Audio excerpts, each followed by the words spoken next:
Welcome to Sweet Life Beat Life. We hope this video helps. You start by confirming your hardware and drivers. Check that your GPU model explicitly lists ray tracing support. If not, you stop here. Update the GPU driver to the latest WHQL or game-ready build so vendor optimizations are present. Make sure your operating system and DirectX 12 or Vulkan 1. 2 are current. Once these prerequisites are satisfied, open the GPU control panel and the game to begin enabling ray tracing.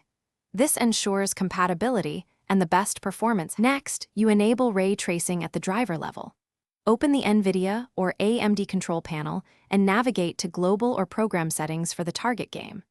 Toggle hardware-accelerated ray tracing on and enable companion features such as DLSS, FSR, or platform-specific upscaling to recover performance. Make sensible adjustments to power and texture quality so you do not choke the GPU. Once done, save a profile for the game. This lets you revert quickly if quality or frame rate needs tuning. Finally, you switch to the game's graphics settings and enable ray tracing or choose a ray trace preset. Adjust individual ray tracing elements, reflections, shadows, global illumination, and pair them with DLSS or FSR to regain FPS. Run a short benchmark or a demanding scene and monitor frame rate and GPU temperature. If you see stutters or overheating, lower ray tracing quality or enable adaptive performance. Troubleshooting tip: if artifacts or crashes occur, roll back to the previous driver or disable one.